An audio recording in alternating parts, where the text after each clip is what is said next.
سپارہ سورہ ہود کی آیت نمبر 32 اور 33۔ اللہ رب العزت کا فرمان عالی شان ہے۔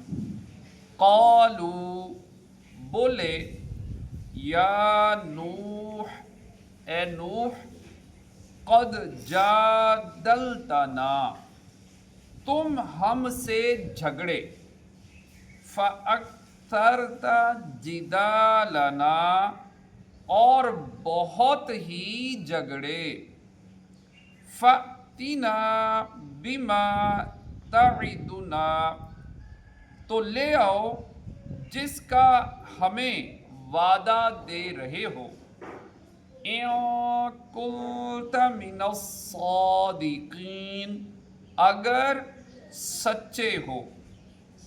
اس سے پہلی آیات میں اللہ تعالیٰ نے حضرت نوح علیہ السلام کے کفار کی طرف سے پیش کیے گئے شبہات کے جوابات ذکر فرمائے، اور کفار نے حضرت نوح علیہ السلام کے جوابات پر دو اعتراض کیے۔ ان کا ذکر اس آیت میں ہے۔ پہلا اعتراض، کفار نے حضرت نوح علیہ السلام کے جوابات کو بکثرت بحث اور جھگڑا کرنے سے تعبیر کیا اور کہا کہ اے نوح علیہ السلام، تم نے ہم سے جھگڑا کیا اور بہت ہی زیادہ جھگڑا کیا۔ یہ اس بات کی دلیل ہے کہ حضرت نوح علیہ السلام نے کفار کے ساتھ بہت زیادہ بحث فرمائی تھی، اور آپ علیہ السلام کی بحث اللہ تعالیٰ کی وحدانیت، اپنی نبوت اور آخرت کو ثابت کرنے کے لیے تھی۔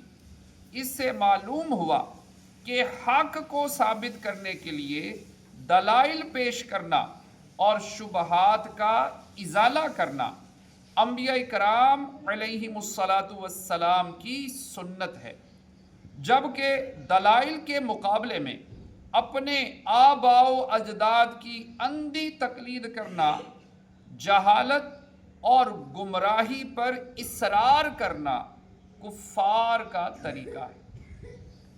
دوسرا اعتراض، حضرت نوح علیہ السلام نے کفار کو جس عذاب کی وعید سنائی تھی، انہوں نے حضرت نوح علیہ السلام سے اس عذاب کے جلدی نازل ہونے کا مطالبہ کیا اور کہا اگر تم سچے ہو تو اب وہ عذاب لے آؤ جس کی وعیدیں تم ہمیں دیتے رہتے ہو۔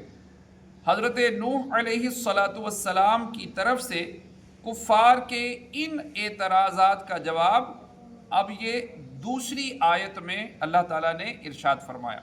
قال بولا، انما یأتیکم بہ اللہ ان شاء، وہ تو اللہ تم پر لائے گا اگر چاہے، وما انتم بمعجزین، اور تم تھکا نہ سکو گے۔ کفار کے اعتراضات کے جواب میں حضرت نوح علیہ السلام نے فرمایا تم پر عذاب نازل کرنے کا اختیار اللہ تعالیٰ ہی کے پاس ہے، وہ جب چاہے گا اس عذاب کو تم پر نازل کر دے گا، اور جب اس نے عذاب نازل کرنے کا ارادہ فرما لیا تو تم اس عذاب کو روک سکو گے اور نہ اس سے بچ سکو گے۔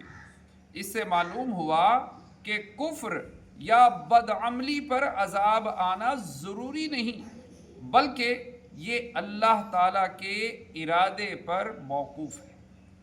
اللہ پاک کی بارگاہ میں دعا ہے کہ جو پڑھا سنا عمل کی توفیق عطا فرمائے۔